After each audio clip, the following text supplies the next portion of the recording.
I'm also very good at convincing myself it's a certain time when it isn't. So, oh yeah, I've got a meeting today at 2:00. Of course, it's at 2:00. I don't need to check my calendar. It's at 2:00. But it's not, it's at 1:00. But I've convinced myself and I don't look at my calendar because I'm 100% sure, but I'm wrong, right? So that's just one of those ADHD things that, really annoying. Welcome to the Focus and Chill podcast, where we discuss unconventional productivity tactics designed for neurospicy people. I interview neurodivergent guests who've figured out secrets for getting a ton of amazing work done without burning out. I'm your host, Jeremy Nagel. I'm an ADHD software developer turned startup founder and PhD candidate. I built FocusBear to help with my own productivity and burnout challenges. Welcome to episode number 143 of the Focus and Chill podcast. I'm thrilled to be joined by Amanda Riley today. Amanda is the founder and lead consultant of Thriving with Neurodiversity and an accredited neurodiversity coach. Using a strength-based lens, she combines lived experience and 20 plus years in change and communication to help workplaces support different brains and turn "we care about neurodiversity" into practical action. Through workshops and coaching, she champions the benefits of neuroinclusive workplaces and supports workplaces to design work for human diversity, not one size fits all. Welcome to the show, Amanda. Thank you. I'm very happy to be here, and thank you for that lovely introduction. Yeah, very keen to hear more about your work, but let's start with you to begin with. When did you realize that you weren't neurotypical? Probably about 6 months after my daughter was diagnosed with ADHD about 8 years ago. And I was deep diving into the research because I just found it fascinating because at that stage, I was very much ADHD is only hyperactive little boys, didn't know anything. And then lots of things began to drop. And it was very much, oh. And so I got a diagnosis about 18 months after her. What were some of the penny drops that caused the O reaction? Oh, wow. There were so many. It was quite a shock. Some of the key ones were the inability to focus and the way they explained how that looks and feels like, rather than just you can't focus, the real life experiences and the real life examples of the things that really helped it all resonate.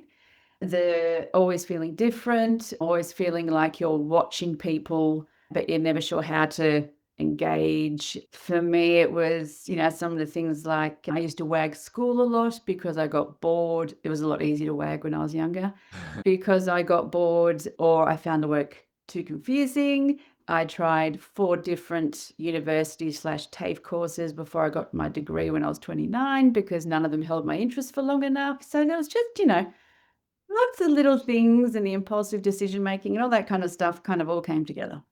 Did it involve a reevaluation of some of those, the past choices and decisions? Not a reevaluation, but more it makes sense now, like at the moment. So it was like it gave me reasons for things that I didn't understand. So that was one of the amazing benefits for me of getting my diagnosis and the label as such, is it helped me go, oh, okay, and gave me reason. And I love data and I love proving things and I love all that kind of stuff. So for me to have that explanation on top of my behavior and helping explain some of it was really important. So it was good. Yeah, I found the same as well because I had a few different, how many courses? I've probably done, nearly 4 as well, and only completed 1, and it probably is the same thing. I was looking at some research around dropout rates for people with ADHD for university versus non-ADHD, and it's substantially higher. I think probably a lot of it is similar to what you mentioned of realizing that it's not actually that interesting anymore. No, and not knowing why, but I just didn't want to and couldn't make myself go anymore. It was just like a hard line. That was it, done.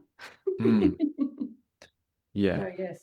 And some of that for me is probably my own stuff of getting bored easily, but some of it is about the university or the TAFE course as well, not being well designed and being inaccessible. Yeah, and going to slow and boring lecturers and yeah, all of that for me too. Do you mind if I have my cup of tea as we go? Absolutely. Thank you. It's like my fidget toy. I've got mine here. Grip Okay, stick. good. All right, fidget toy. Yeah. So that's What sort of changes have come post-diagnosis? You said a lot of understanding and yeah. self-acceptance. Have there been other changes as well? Oh, definitely. For the first time in my life, I felt like I understood myself. And that once again just kicked up a whole bunch of research. And I just started to learn about myself properly for the first time. And I took medication from day one, and I still do. It's been a game changer for me. And that actually helped me focus and read books and be able to learn about myself a lot more. And I had enormous issues with RSD, not knowing what it was at the time. So once I'd learned about that, that was a massive game changer as well, because it suddenly explained my employment history and lack of career plan, more of a career maze and all that kind of stuff. So, and it just gave me a hell of a lot more confidence for the first time in my life because I now knew about myself. So, yeah, it was definitely massive. Yeah. I like the career maze analogy. Yeah. Yeah. Where will I go next? What's the path of least resistance it was sometimes? And you just kind of, yeah. I imagine it all knits together in the end and all the It different does. It facets does. come in. It does, yeah. With change management, I imagine that would bring up a lot of RSD situations. It did. Pre-diagnosis was like, I don't think I was in the right field. But post-diagnosis and understanding things, and it also kind of helps me. I'm so much more in tune with other people now. I always was in tune with other people, I think, in regards to certain things, but having the diagnosis helped me validate that's one of my kind of like strengths. So it has been quite useful from the change management perspective. And also just, I also like, as I mentioned before, I do a lot of communications as well. And for me, that's placing the framework and the process and the structure that people need during these massive change projects, which can be all over the place. So that's the part that I quite enjoy, because that gives people the kind of, it takes away that uncertainty and that anxiety and stuff. So that's a key focus. And yeah, I found that quite useful. But understanding RSD just helps me understand other people as well, because I can see it when it kicks off in other people. I can really pick it now. And from my coaching side, it's really useful, but I also can kind of help them with it without stating what it is type thing, because that just, if they're not diagnosed, that just kind of scares people sometimes. But yeah, so it's really useful to know. Absolutely. Do you want to talk now about the work you're doing across the consulting and the coaching? Yeah. So when my daughter was diagnosed, I'll keep this short. When my daughter was diagnosed and I was diagnosed 18 months later, the whole medical, and my son has since been diagnosed as well. So we're a family of ADHD, autism, anxiety, dyscalculia. We're a mixed bunch here. The negative medical narrative that frames all of that it has its place, and it's really important because you need it to get that diagnosis. You need to show how things have impacted you, etc.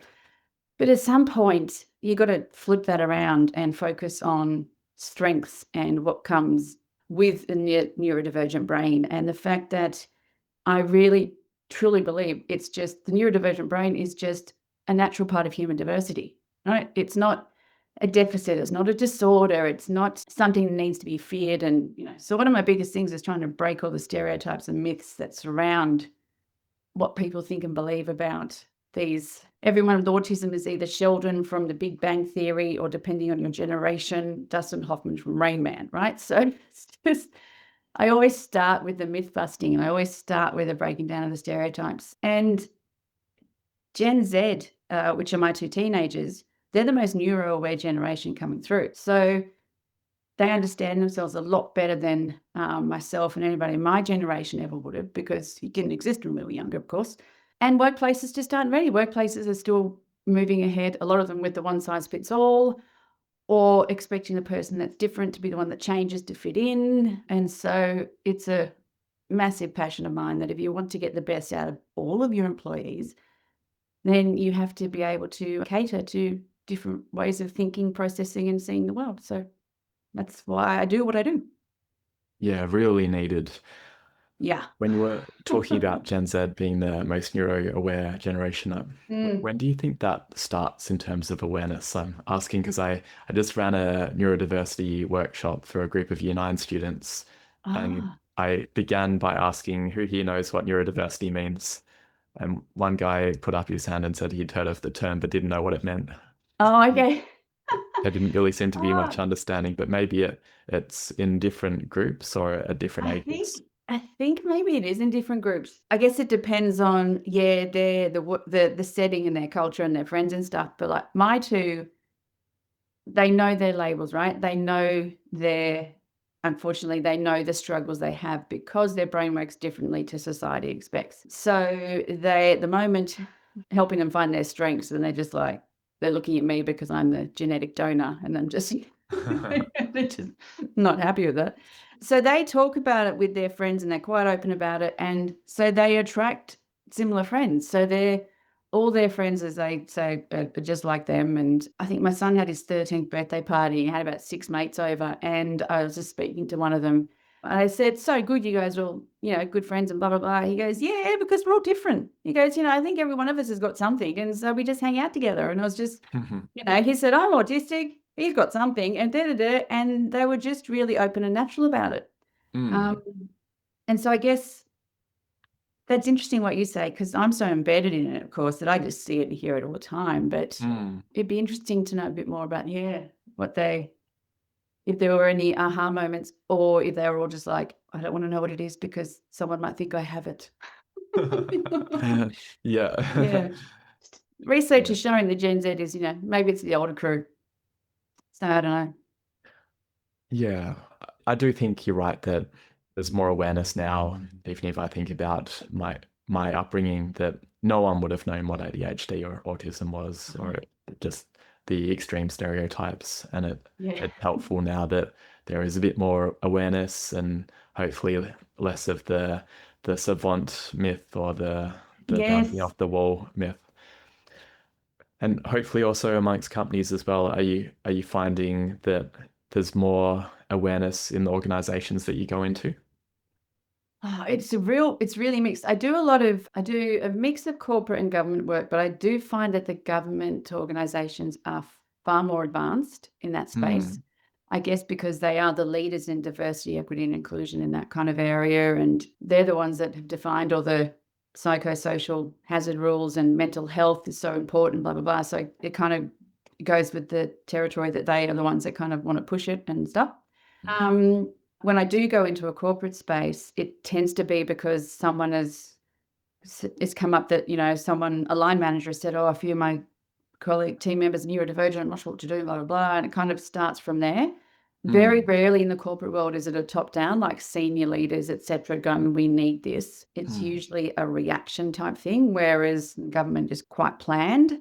But yeah, there's so much opportunity because if you make things neuro inclusive, so friendly for every brain, it makes things friendly for every brain. So, mm, simple communications, clarity, predictability, all the things a lot of neurodivergent brains like, a lot of people like, especially in the mm, workplace. So mhm. there's massive flow on effects. And it's not like you walk away from any of my sessions with a tick box of this person has ADHD and this person, it doesn't work that way.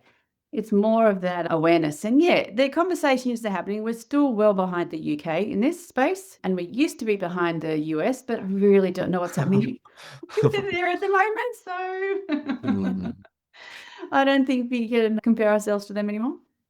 When you were mentioning one size fits all being unhelpful, that's Yeah. really interesting because there's also what you were saying there around universal design, that if we make things work for every brain, then we make things Mm, work for every brain. yeah. So is it another conception of one size fits all, but bearing in mind that rather than it being based on the average, that it's based on the stress cases, and then we can actually make it one size fits all almost. Yeah. Kind of. I don't think, yeah, but the one size fits all that, we're heading towards is a lot broader Mm, definition than the current. Just going back to, I always use communications as a very simple explainer because it's the number one thing that most people can change quickly and easily on their own. Mm. But if you learn to make your communications simple and predictable and all that kind of stuff, you're also helping new starters. You're also helping people who have English as a second language. You're also helping people with different backgrounds and stuff, because everyone benefits from that. So yeah, I don't know. I think if it is a future one size fits all, then it's a very large one. So I'm sure Mm. it works. Mm. Yeah, that makes a lot of sense. And I guess structuring communication so that people who are detail oriented can dive in more if they want to, but not Yeah. forcing everyone to do that. Yeah. Yes. No, you can't do that. Mm. Yeah, well, it sounds really amazing what you're doing, and I'm glad that there's more interest from both government and private sector. Yeah. No, it's good. I love it. Mm. I love doing it. Yeah. Mm. What do you get up to when you're not working? What type of hobbies do you have? Oh, I have two neurodivergent teenagers. They're my hobbies. No, we about halfway through COVID, we moved from the suburbs of Melbourne to a property in regional Victoria to double the Mm. size of the house and have a bit more land, etc. So, my hobbies involve me. I'm the type of person that's quite restless. So, I'll sit down and read a book for like 10 minutes because then I've got to do something. So I tend to listen to podcasts or books on my headphones as I'm gardening or as I'm outside because we have a few animals. So I like the physical movement in most of my hobbies. Or I also love Lego. So and photography. So Lego, photography, and being outside. They're when I get the time to be away from my teenagers. I do love them, but they're teenagers. Yeah, that's the kind of stuff I like to do. Yeah. Amazing. That Mm. sounds wonderful. I've always wanted to do a tree change myself. Yeah. What type of animals do you have? We have goats, sheep, well, 2 dogs, 3 cats, and we also do wildlife rescue. So we have 2 Oh, baby wombats at the moment. oh So wow. as I said, never a dull moment in this house. Is that something you'd done when you were in Melbourne or a new No, thing my you've done? husband got into it, is always interested and got into it when we moved out here. So he's Mm. the one that's done the course and everything, and he's the one that's attached to a local wildlife rescue place. So Mm. yeah, so we just have in one of our spare rooms, we've got 2 wombats in incubators at the moment. Oh wow. It's pretty cool. Mm. Yeah, so no, it was a good move. Kudos to Mm, both of you for making the move and for doing yeah, that pro-social work. yes. Mm. Now let's talk about, in terms of helping enhance productivity, I'm keen to hear about some of the things that help you personally. You talked about clear communication and Yeah, yeah, I guess that flows through to many things around yeah. organization. What do you find helps you the most? I think the biggest thing, because of the nature of my work, where I work with different people, often I always like to, from a productivity perspective, I think the first thing I always do is to establish your ways of working with the people I'm working with. So straight away, it's okay. So, how often do you want to meet? And do you prefer email or this? What are the expectations of my availability and what do I expect from you? And just, I've got a little bit of a template that I use. And that just straight away sorts out all of that kind of people stuff. And I must admit, that's a really good thing for my RSD, which is not as bad as it used to be, but it's still, because I have set in from the very start, I've set the expectations around communications, engagement, how we work together. So I find that really useful. I do use to-do lists, but I do change them every 6 months because my brain stops looking at them and gets bored of them. So I find them useful, but I do, as soon as I realize I'm not looking at them anymore, I change it up. I'll move back to paper for a bit, or I'll try one of the latest apps or that kind of thing.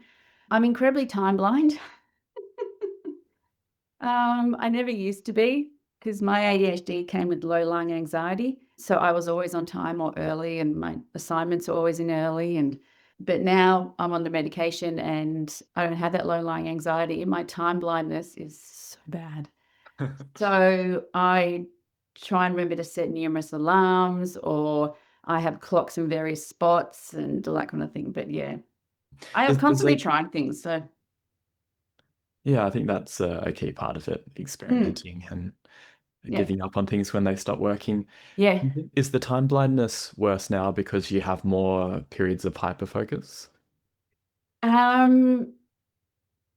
Yeah, I think it is. It is because of that. But look, I'll be honest as well. This is hormones and ADHD are not a good mix either. So Hmm. my ADHD symptoms in certain areas are far stronger than they've ever been because of that mix. So that's part of it too. But yeah, I think part of it is the hyperfocus, because when I get into something that I'm enjoying it. It means I'm calmer. And so yeah, time disappears. But I'm also very good at convincing myself it's a certain time when it isn't. So, oh yeah, I've got a meeting today at 2:00. Of course, it's at 2:00. I don't need to check my calendar. It's at 2:00. But it's not, it's at 1:00. But I've convinced myself, and I don't look at my calendar because I'm 100% sure, but I'm wrong, right? So that's just one of those ADHD things that, yeah, really annoying. Yeah, I can really relate. Punctuality has never been my strong suit. Oh. And it's So, not intentional, and you don't like letting people down, but it's not like you mean it. It just happens. yeah. Hmm. Yeah, I've had to build a whole app for myself called Late No More that reminds Ah, me verbally when I forget about a calendar event, which that sounds definitely, awesome. yeah, it helps me a lot when I'm in front of the computer. I need to get it Yeah. working on my watch as well so that it Oh, would okay. buzz me Yeah. on my watch if I'm in a different room. Yeah. Gotta have it with you all the time. Yeah. Yeah, I love the techniques that you described, the ways of working. Mm. I've I used something like that in my last job, and it did help to clarify Yeah. things a lot in terms of Yeah. it was more of a user manual for me to communicate with Yeah. other people that Yeah. my directness is not intended to be offensive. I just sometimes Yeah. forget to put smiley faces in. Oh my gosh. Yes, I do that as well. And it's just, you can tell where I've written an email and then I go, oh, it's a bit direct. Have a good day. You kind of throw it in at the bottom, but so you don't need to, but other people like that. So that's really good explaining that, because then straight away people don't go, oh, he's not being rude. That's just his preferred style. Where my preferred style is to give you the rundown of my weekend.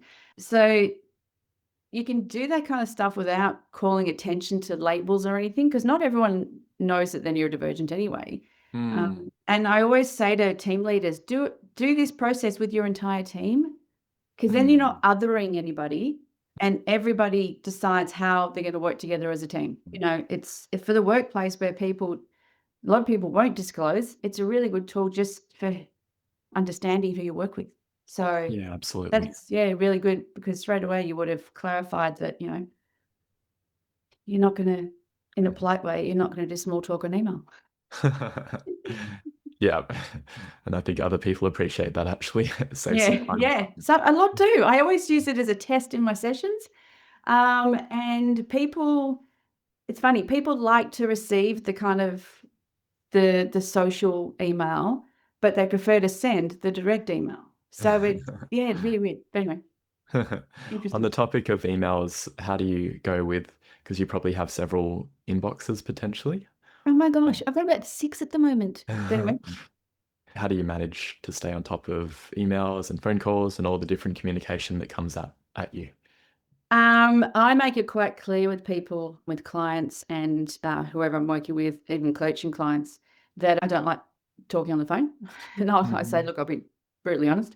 If it's urgent, call me, but otherwise message me and stuff. So I set up that expectation from the start, because I don't like the phone. I think it's a Mm. history of a lot of phone calls used to be negative, like, why are you late? And where's that document? And do. So Mm. um, I, sorry, what was the question again? I've now gone off tangent. How you deal with the different communication Oh, channels? okay. Yes. I have my main email box for my work and then my main one for social. But sometimes, like when I'm with a client, I have to have their email addresses as well. Mm.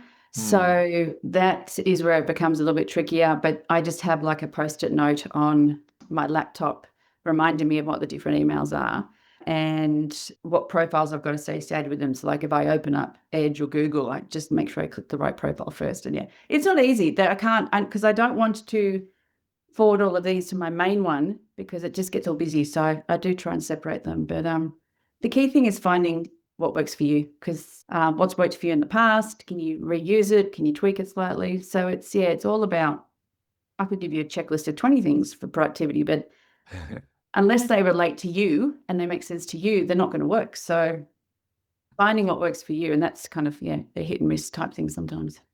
Yeah, and making Yeah. that clear to other people as well, because I'm the Yeah. same. I don't like phone calls, and No. I haven't quite figured out how to communicate that to random people who call me. I just don't answer the call and I send them a don't message. I don't answer the call either. And then you feel double guilt because, you go to get a message and there's like, you have 20 unlistened to messages. It's like, oh, no, I'm just going to delete them all.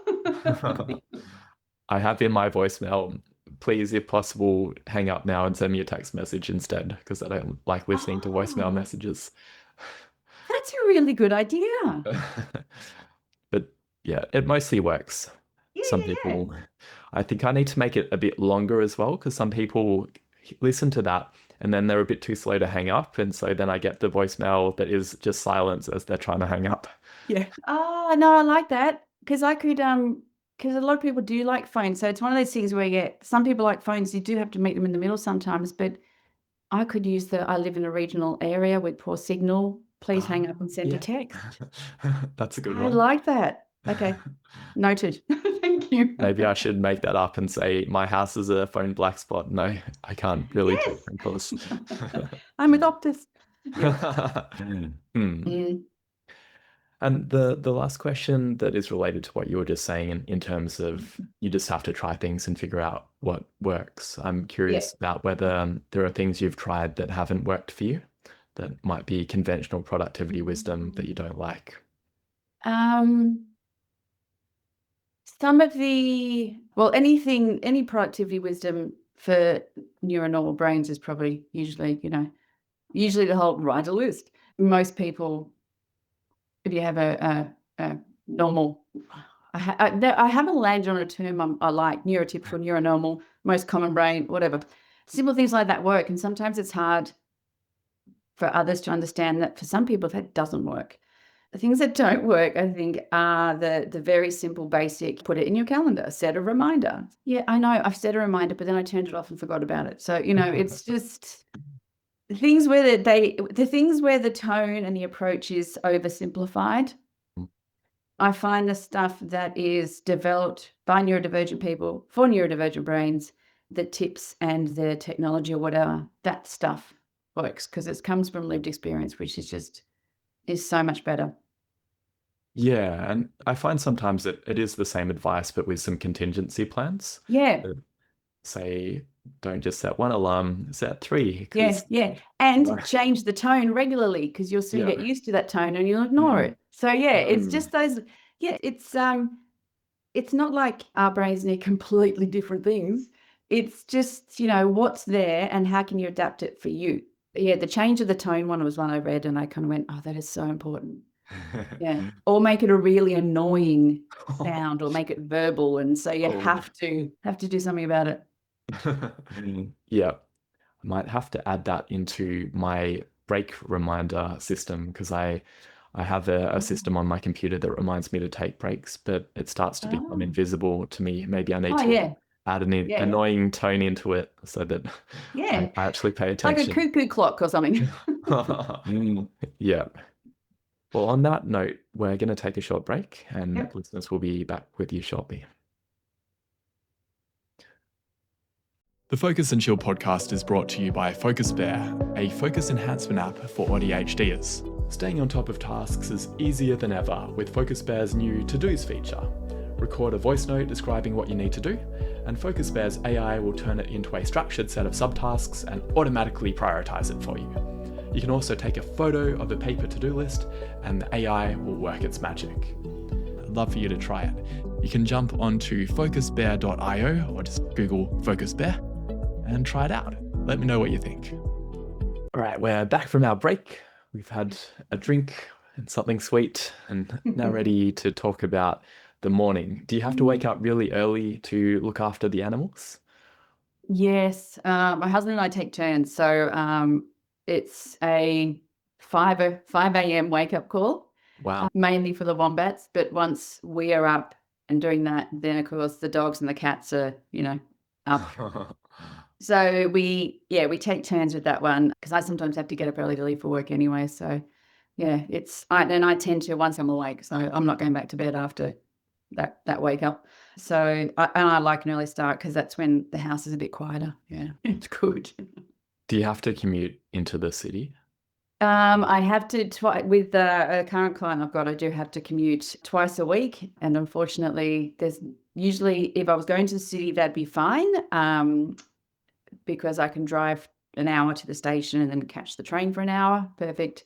But this one is inner Melbourne, so I have to drive, and it's 2 hours each way. So that's Brutal.